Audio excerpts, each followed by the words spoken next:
हाय friend, मैं Mahavir Kumar NM coaching classes में आपका स्वागत है।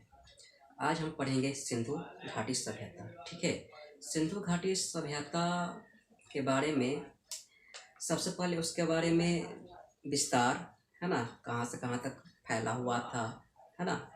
साथ ही उसकी विशेषता क्या थी, है ना। आर्थिक, सामाजिक, राजनीतिक और धार्मिक, ये सभी बातों के बारे में आज जिक्र करेंगे। ठीक है, तो चलते हैं। सिंधु घाटी सभ्यता, है ना। सिंधु घाटी सभ्यता का जो कार्बन 14 पत्ते के अनुसार जो डेट जो निकाला गया है ना, जो डेटिंग जो की गई है वह 2400 BC से 1700 BC निकाला गया है। ठीक है, और ऐसे कई ऐसे कार्बन डेटिंग 14 पत्ती में अलग अलग जब पुस्तक की जब हम बात करते हैं, है ना, तो किसी पुस्तक में 2350 से 1750 भी BC रहता है ना। तो हम चलते हैं पहले इसी के अनुसार 2400 BC से 1700 BC। ठीक है, तो सिंधु घाटी सभ्यता, है ना। तो सिंधु घाटी सभ्यता का विस्तार, है ना, सिंधु घाटी सभ्यता का विस्तार भारत और पाकिस्तान, है ना, भारत और पाकिस्तान के क्षेत्रों में लगभग 1500, ठीक है, 1500 स्थलों पर पाया गया है ना। और इसका आकार जो था वह त्रिभुजाकार था। ठीक है, तो हम देख सकते हैं कि जो उत्तरी जो प्रस्थल था, है ना, वह मादा था, जो कि जम्मू कश्मीर, है ना, भारत के जम्मू कश्मीर में है, और ये चिनाब नदी के किनारे था मादा। ठीक है, दक्षिण जो क्षेत्र था, है ना, वह दायमाबाद था, जो कि गोदावरी नदी के किनारे, है ना, जो कि भारत के महाराष्ट्र राज्य में पड़ता है ना। और जो पूर्वी जो प्रस्थल था वह हिंडन नदी के किनारे आलमगीरपुर था, जो कि मेरठ उत्तर प्रदेश में आता है। ठीक है, और जो पश्चिमी जो प्रस्थल जो था वह सुतकागेडोर था, जो कि हिंडन नदी के किनारे बलूचिस्तान पाकिस्तान में था। ठीक है, बलूचिस्तान में था सुतकागेडोर। ठीक है, तो कभी कभी इससे प्रश्न आ जाता है कि सुतकागेडोर किस नदी के किनारे था, है ना। तो दासक नदी, है ना, या तो मादा, है ना, मादा उत्तरी प्रस्थल मादा कहाँ था, तो जम्मू कश्मीर। ठीक है, इस तरह से कभी कभी प्रश्न पूछा जा सकता है या बनाया जा सकता है ना। अब आते हैं सिंधु घाटी सभ्यता की प्रमुख विशेषता, जो कि प्रमुख विशेषता थी नगर योजना, है ना। ठीक है, नगर योजना के अंतर्गत हड़प्पा, इसे सिंधु घाटी सभ्यता को हड़प्पा सभ्यता भी कहा जाता है ना, क्योंकि 1853 ईस्वी में, है ना, 1853 ईस्वी में पुरातत्व विभाग के जनक जो थे, है ना, अलेक्जेंडर कनिंघम थे, है ना। तो जब 1853 ईस्वी में रेलवे लाइन बिछाई जा रही थी तो किसी को मालूम नहीं था, है ना। और इसी सभ्यता से जो भी ईंट या जो भी होता था वो बिछाने के लिए लाते थे। ठीक है, और पता नहीं होने के कारण लेकिन कुछ मुहर, है ना, मिला, है ना। तो अलेक्जेंडर कनिंघम के पास मुहर तो गया, लेकिन उसके महत्व को वह नहीं समझ पाए। ठीक है, फिर इसके बाद अलेक्जेंडर कनिंघम ने क्या किया कि पुरातत्व विभाग की स्थापना की, और जॉन मार्शल, ठीक है, जॉन मार्शल के निर्देश पर राय बहादुर दयाराम साहनी ने, है ना, इस सिंधु घाटी सभ्यता, है ना, की खोजबीन शुरू कर दी, जिसका सिंधु घाटी सभ्यता को कब खोजा गया, तो 1921 ईस्वी में। ठीक है, सिंधु घाटी सभ्यता को कब खोजा गया, तो 1921 ईस्वी में। इस सभ्यता को हड़प्पा सभ्यता भी कहा जाता है। ठीक है, तो हम चलते हैं नगर योजना के बारे में पढ़ने के लिए, है ना, नगर योजना के बारे में जानने के लिए, है ना। तो नगर योजना जो था वह ग्रिड पद्धति था। ठीक है, ग्रिड पद्धति था, और जो भी घर जो बनाया हुआ था वो एक समकोण पर, है ना, सड़क और घर जो भी होता था वो एक समकोण पर काटती थी एक दूसरे को। ठीक है, यानी ग्रिड पद्धति पर वह आधारित थी। साथ ही नगरों की साफ सफाई पर विशेष ध्यान देते थे। घर का पानी, है ना, नालों के द्वारा, है ना, नदी में जाकर मिलते थे।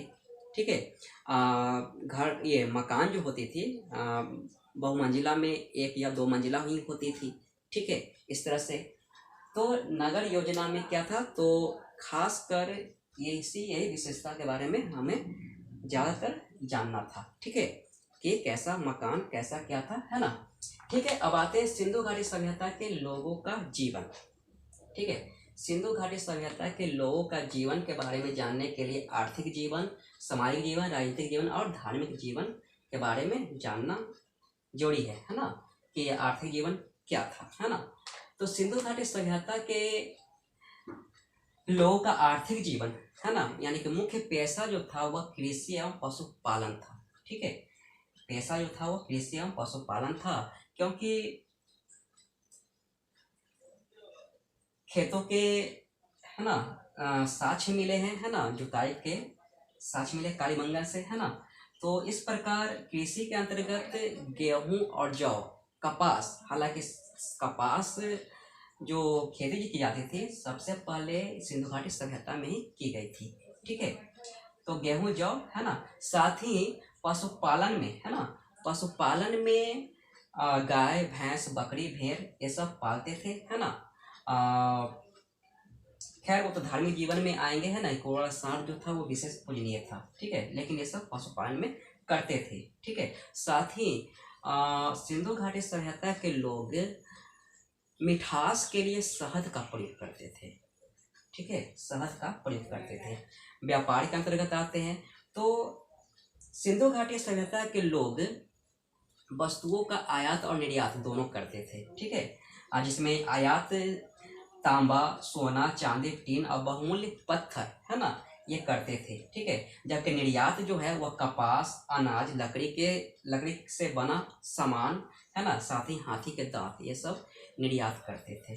ठीक है, तो आयात की जाने वाली जो वस्तु है तांबा, है ना, वह हमें जो साक्ष्य जो मिला है ना, राजस्थान और ओमान, है ना, कहा जाता है कि तांबा का आयात राजस्थान और ओमान क्षेत्र से किया जाता था। ठीक है, सोना का आयात जो किया जाता था वह कर्नाटक क्षेत्र से किया जाता था। ठीक है, चांदी, है ना, चांदी का आयात ईरान और अफगानिस्तान से किया जाता था, जबकि टीन का भी ईरान और अफगानिस्तान से ही किया जाता था। ठीक है,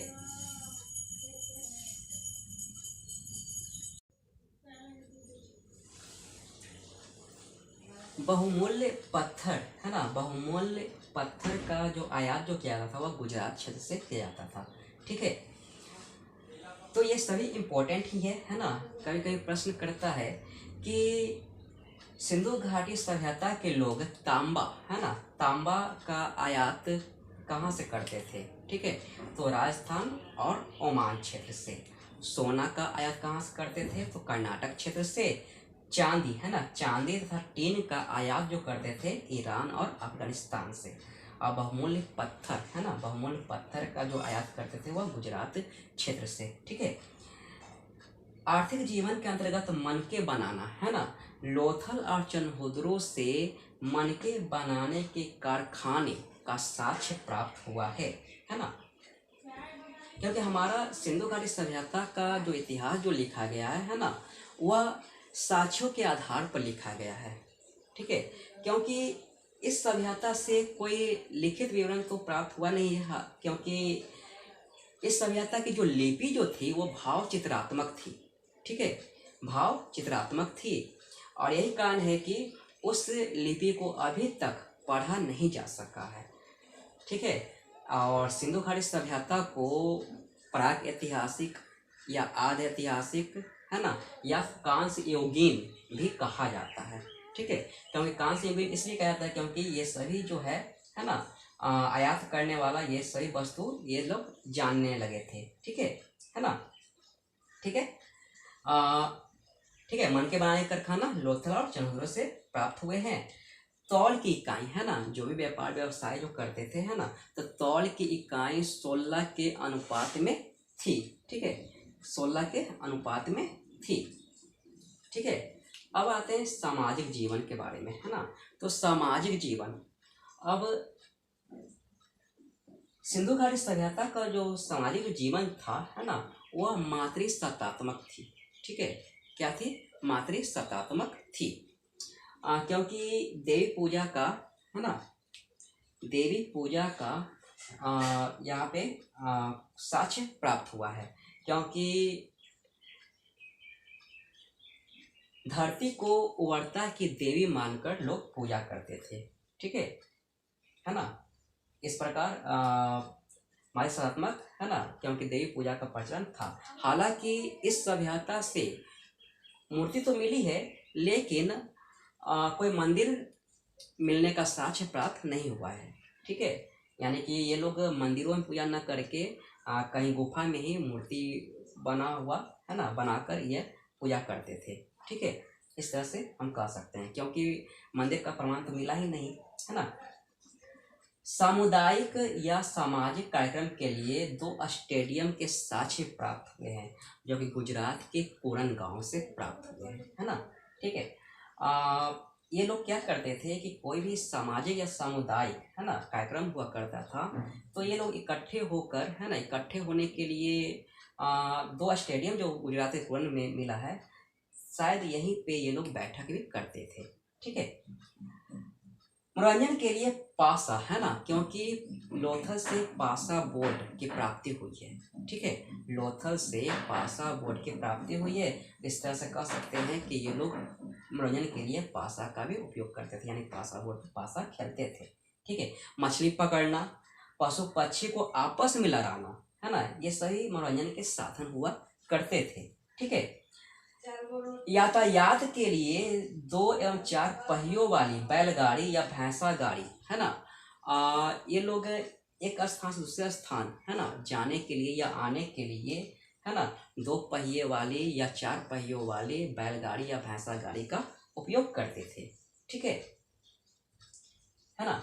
साथ ही शवों को दफनाने के लिए है ना, ठीक है, शवों को दफनाने के लिए हालांकि जो भी कपड़ा ये लोग पहनते थे है ना, वो सूती और ऊनी वस्त्र हुआ करता था। ठीक है, सूती और ऊनी वस्त्र हुआ करता था।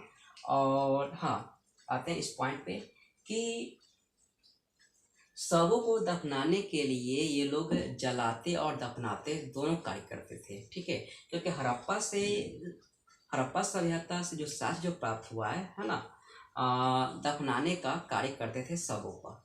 ठीक है, शवों को यानी कि दफना देते थे। लेकिन मोहनजोदड़ो से क्या है, तो जलाने का कार्य होता था शवों को, है ना, यानी कि शवों को जला देते थे।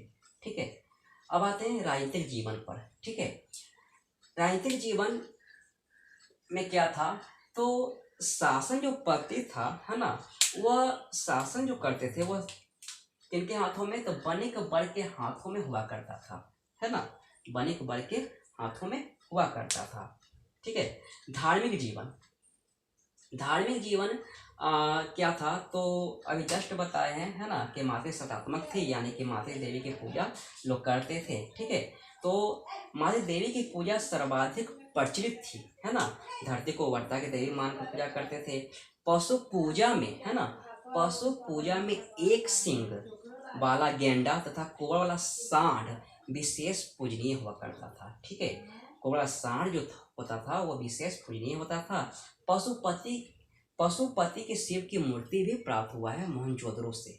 ठीक है, मोहनजोदड़ो से पशुपति शिव की मूर्ति प्राप्त हुई है। ठीक है, ये जो पशुपति शिव की जो मूर्ति है वो 3 मुख वाले हैं, है ना, और इसके नीचे चीता, भैंसा है ना, हाथी और गेंडा, ये चारों पशु का अंकन प्राप्त हुआ है। ठीक है, तो फिर से थोड़ा सा देख लेते हैं, है ना, कि सिंधु घाटी सभ्यता का जो 14 पत्ती के अनुसार जो निकाला गया है ना, वह 2400 BC से 1700 BC निकाला गया है डेट। ठीक है, 2400 BC से 1700 BC, है ना।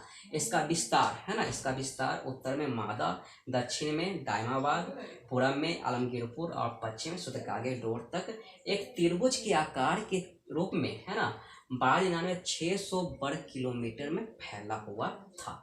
ठीक है, इसकी प्रमुख विशेषता जो थी वह नगर योजना विशेषता थी। ठीक है, नगरों का जो विकास जो किया हुआ था वह ग्रिड पद्धति पर था, है ना। ये एक दूसरे के समकोण पर काटते थे, है ना। ठीक है, ग्रिड पद्धति यानी कि जाल की तरह ये लोग बनाया हुआ करते थे। ठीक है, नगरों की साफ सफाई पर विशेष ध्यान देते थे। ठीक है, घर जो होती थी एक मंजिला या दो मंजिला होती थी। घरों के अंदर स्नान घर भी हुआ करता था। ठीक है, बाहर से, है ना, बाहर से तो आ, चित्र ये सब, ठीक है, जैसे आज के अभी के समय में क्या है, घर जो भी बनाते हैं ना, तो बाहर से कुछ सजावट सज्जा करते हैं। ठीक है, तो ये लोग भी क्या करते थे उस समय, बाहर से साज सज्जा तो होती थी लेकिन अंदर से साज सज्जा नहीं होती थी। ठीक है ना। साथ ही सिंधु घाटी सभ्यता के लोगों का जीवन, आर्थिक जीवन में कृषि एवं पशुपालन थी, है ना। कृषि भी करते थे और पशु भी पालते थे। ठीक है, क्योंकि कालीमंगल से ही खेतों के साक्ष्य प्राप्त हुए हैं, जुते हुए खेत के साक्ष्य प्राप्त हुए हैं, है ना। पशुपालन में गाय भैंस, ठीक है, बकरी भेड़ इन सभी का पालन करते थे। साथ ही ठीक है, घोड़ा, है ना, घोड़ा के अस्थि पंजर भी प्राप्त हुए हैं, घोड़ा के अस्थि पंजर भी प्राप्त हुए हैं। व्यापार में आयात और निर्यात की जाने वाली वस्तु तांबा, सोना, चांदी, टीन और बहुमूल्य पत्थर हुआ करते थे, जबकि निर्यात में कपास, अनाज, लकड़ी के बना हुआ सामान और हाथ के दांत हुआ करते थे। ठीक है, मनके बनाना, ठीक है, एक बार फिर से देख लेते हैं। तांबा जो राजस्थान और ओमान क्षेत्र से आयात की जाती थी, सोना कर्नाटक क्षेत्र से, चांदी और टीन, है ना, ईरान और अफगानिस्तान क्षेत्र से आयात की जाती थी, और बहुमूल्य पत्थर जो था वह गुजरात क्षेत्र से आयात की जाती थी। ठीक है, मनके बनाने का कारखाना कहाँ से प्राप्त हुआ है, तो लोथल और चंद्रपुर से। ठीक है, तौर की इकाई 16 के अनुपात था, है ना। सामाजिक जीवन मातृसत्तात्मक थी, सूती या ऊनी वस्त्र का उपयोग करते थे पहनने के लिए, है ना। सामुदायिक या सामाजिक कार्यक्रम के लिए स्टेडियम के साक्ष्य प्राप्त हुए हैं, जो कि गुजरात के कोरन गांव से, है ना। मनोरंजन के लिए पासा, मछली पकड़ना, पशु पक्षी को आपस में लड़ाना, है ना, ये सभी मनोरंजन के साधन हुआ करते थे। ठीक है, यातायात के लिए 2 एवं 4 पहियों वाली बैलगाड़ी या भैंसा गाड़ी का उपयोग करते थे। ठीक है, सामाजिक जीवन में पर्दा प्रथा एवं वेश्यावृत्ति भी ये प्रचलित थी इस सभ्यता में। ठीक है, राजनीतिक जीवन जो था वह शासन जो था वो बनिक वर्ग के हाथों में हुआ करता था। ठीक है, धार्मिक जीवन माता देवी की पूजा सर्वाधिक प्रचलित थी, है ना। हालांकि मूर्ति तो मिली है, ठीक है, लेकिन मंदिर के साक्ष्य प्राप्त नहीं हुए हैं। ठीक है, धरती को वर्ता के देवी मानकर पूजा करते थे। पशु पूजा में एक सिंग वाला गेंडा तथा कोबरा सांड विशेष पूजनीय थी। पशुपति शिव की मूर्ति भी के साक्ष्य प्राप्त हुए, है ना। वृक्षों के, है ना, पेड़ पौधों के भी ये लोग पूजा करते थे। ठीक है, तो आज इतना ही, लेकिन अगले नेक्स्ट वीडियो में सिंधु घाटी सभ्यता का पार्ट 2, है ना, सिंधु घाटी सभ्यता का पार्ट 2 में बहुत ही इम्पोर्टेंट बिंदु, ठीक है, बताने वाले हैं, जो कि डायरेक्ट प्रश्न पे आधारित रहेगा। ठीक है, तो नेक्स्ट वीडियो देखना नहीं भूलिएगा।